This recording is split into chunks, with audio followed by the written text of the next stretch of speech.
Hey everybody, thanks so much for tuning into this video, recording this before the NFC and AFC championship games. First time in 4 years, 49ers will not be represented. However, there will be a little bit of 49ers flavor, especially in the NFC championship game, where Adam Peters, general manager of the Washington Commanders, really did a fine job this offseason, teaming up with former 49ers assistant coach Dan Quinn and have the Commanders probably very much ahead of schedule in the NFC Championship game. So something that I think 49er fans can watch and kind of figure out the landscape for the NFC as it pertains to next year. I think that next year it'll be very wide open. I should say this year, 2025. It really looks like things will be wide open.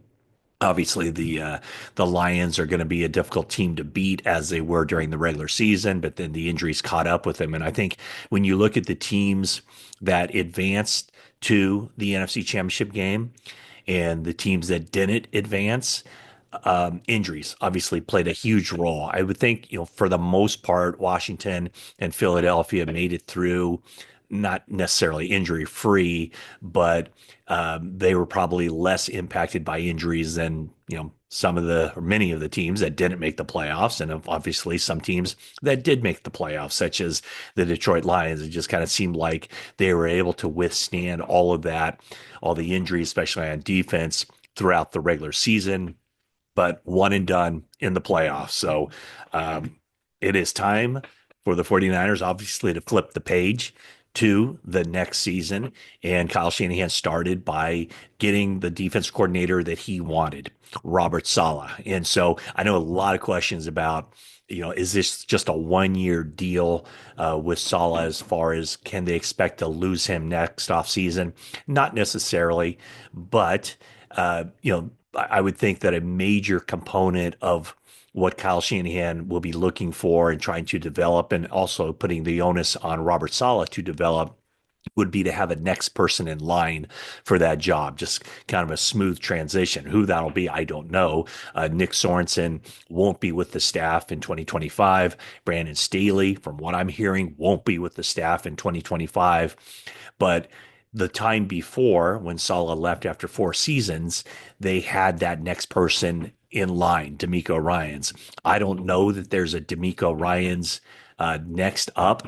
One guy to keep an eye on, KJ Wright. He kind of an entry level coach getting into it, but man, just seeing him, being around him, if there's a next kind of up and comer, kind of a rising coaching star on the staff, even though he's not a position coach as of right now, who knows? Could be KJ Wright.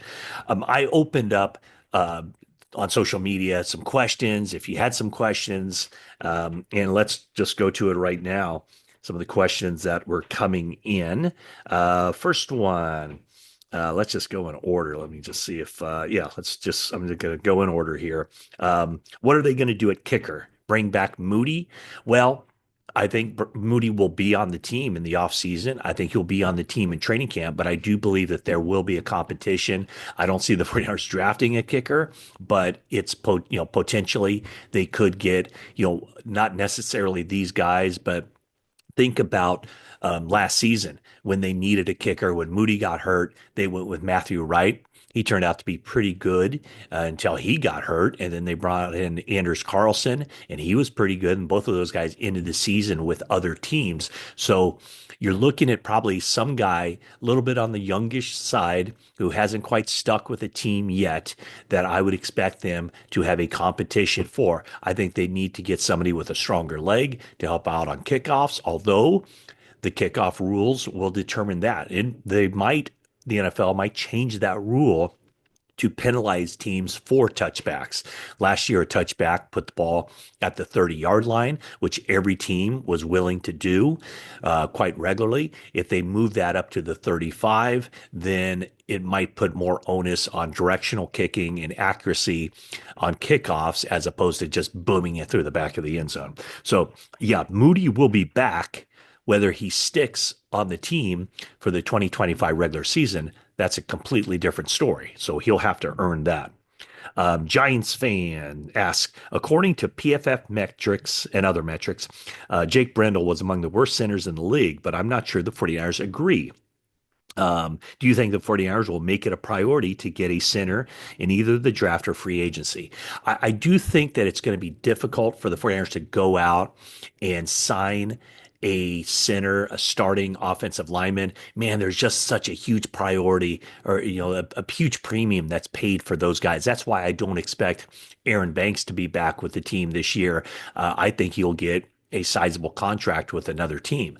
But I do think that Brendel is one of those spots where the 49ers can certainly look to improve upon at the center position. The question is how you do that. And do I agree with you that the 49ers maybe don't think it's as much of a priority? I kind of do. I think what they believe is that it's easier said than done to replace a starting offensive lineman. And in the case of Jake Brendel, what Chris Furster, the offensive line coach for the 49ers, talked about was that, throughout this season, Brendel was the best option they felt like on their team because of quickness, his intelligence, getting everybody lined up, knowing the assignments, getting everybody on the same page, his experience, even his one-on-one blocking ability, and then his ability, what Mercer said, was to snap off double teams in the run game. And if you look at the 49ers run game, they were, I think, tied for sixth in the league in running as far as 4.7 yards per carry. So they certainly weren't a bad running offense. But, I think where they can certainly get better is maybe more heft in the run game and the ability to run more between the tackles and also short yardage situations. So a little bit more oomph there. However, it's difficult to find centers who have all that. You need the agility. And so you're often sacrificing girth or bulk and strength for someone who can move. But with Brendel, he's somebody that I think there's going to be some competition for them. The 49ers signed Matt Hennessy late in the season. He was a guy that came into the league pretty highly thought of, and he started 17 games for the Falcons in 2021, but then he had injuries in 2022 and 2023. But he's with the team to compete for a starting job. Drake Nugent, he'll be back on the team. He was spent last year on the practice squad, but at one point, pretty early in the season, when Furster was asked about the offensive line and center in particular, he said that Jake Brendel's better than Nugent, better than Nick Zakelj, and better than Ben Barch as far as being able to play that offensive line position. Now, as far as the draft, that's a little bit of a crapshoot in the sense that with NFL offenses and Kyle Shanahan's offense in particular, it gets very complicated, and it's very important, that intelligence part of it, or just knowing the system, knowing the checks, knowing all the adjustments that have to be made based on the front that they see, what the defense is playing and all that. But the 49ers could easily take a center in the mid rounds and have the potential of getting a starter. I don't think you have to use a first round draft pick or a second round draft pick, maybe not even a third round draft pick on somebody who can play the center position and have that chance. So who are you looking at there? Maybe let's go with a couple of Jakes just because it's easy to remember.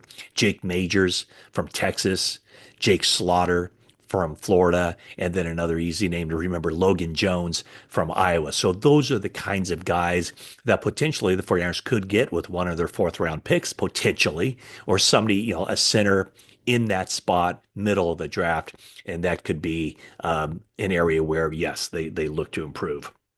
Um, Will they re-sign Greenlaw? Will they trade or cut Debo or Ayuk? What's the plan for the first round pick? Wow, a lot of stuff. Any chance they draft T-Mac? And by T-Mac, you're referring to Tedero McMillan from Arizona, very good wide receiver.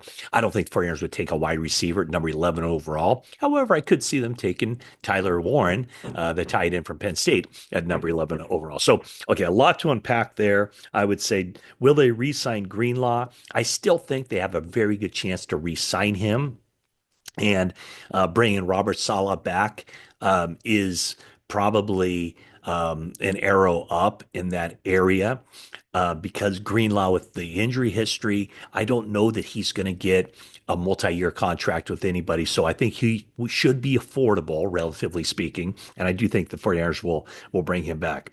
Will they cut or trade Debo or Ayuk? I say no. I think that both Debo Samuel and Brandon Ayuk will be on the team. As far as Ayuk goes, he's rehabbing the knee injury. And another question, how is Ayuk progressing with his rehab? Well, I can tell you that late in the season, he was rising up and shooting jumpers in the 49ers locker room. When you walk into the 49ers locker room, basically to the left is a regulation basketball hoop, and a lot of guys just, take shots.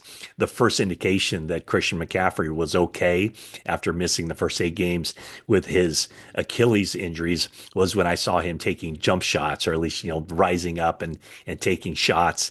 And so I was like, oh, he must be doing okay. Same goes for Brandon Ayuk. I know it's very anecdotal, nothing scientific there, but the fact that I had seen him on crutches just a few weeks earlier, and then later in the season, taking jump shots, a very good sign for Brandon Ayuk. I don't know what that means as far as his timetable, but I do expect Brandon Ayuk to be on the team this year. I don't see any way that they would trade him. They certainly wouldn't cut him.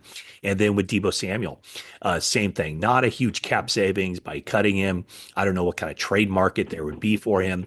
And with enough questions about the 49ers at the wide receiver position with, Ricky Pearsall, is he going to be a starter this year? We think Juwan Jennings showed enough. He can be a starter, but you don't know the time frame with Brandon Ayuk. So I would think if the 49ers go into the season with their top 4 receivers, with all varying issues or questions surrounding them, but the 4 receivers being Jennings, Pearsall, Samuel, and Ayuk, that's pretty good. And then maybe Jacob Cowing can develop as well.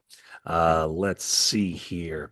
Did I mention Tedero McMillan? Yeah, I don't think he'll be there when the 49ers pick. And even if he is, I don't know that they would go with him. Any chance that DJ Reed follows Salah back will be cheaper than Ward? I don't think so. DJ Reed's a very good player, and I'm not sure he'll be cheaper than Charvarius Ward. He might be, but I think the 49ers right now have their starters, so I don't know if they're going to pay starter money for any cornerback on the open market. With Renardo Green and Diamador Lenore, I think they have their starters now. They can go get either a nickel back or a third corner, someone like Isaac Yadam, like they had last year, or Rock Yassin.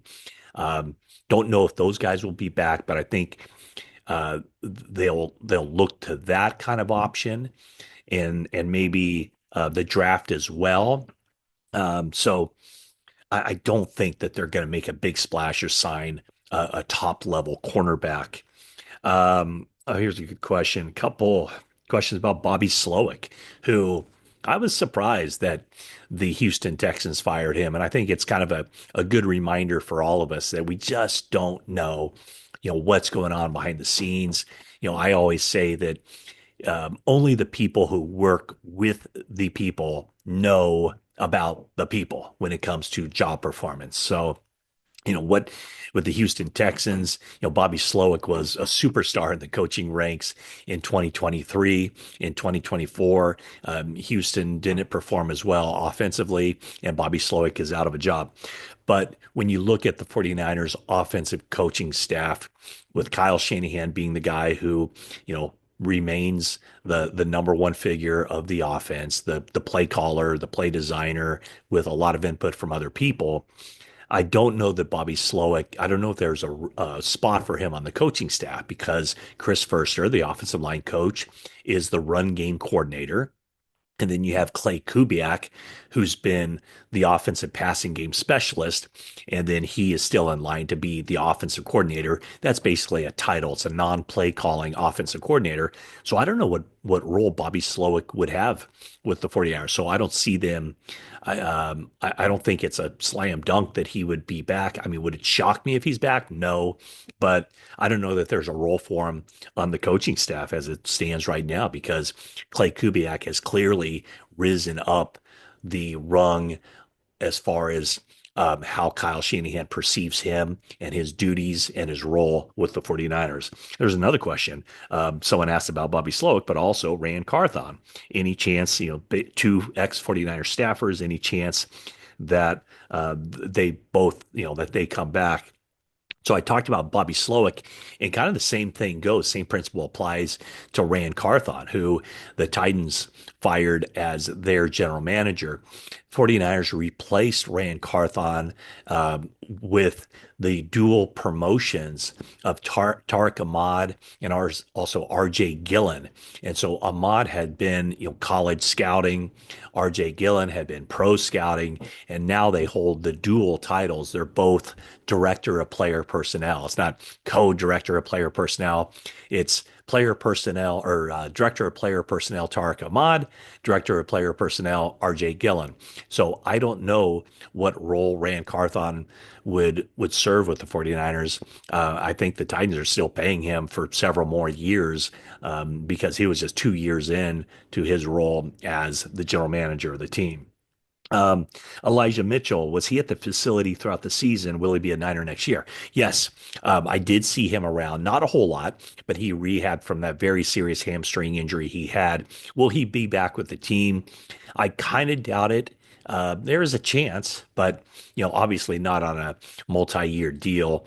He's just been plagued by so many injuries, and the 49ers do seem relatively okay at the running back position with McCaffrey, with Jordan Mason, who, by the way, is a restricted free agent. So the 49ers will have to decide where to tender him, but also Isaac Garindo.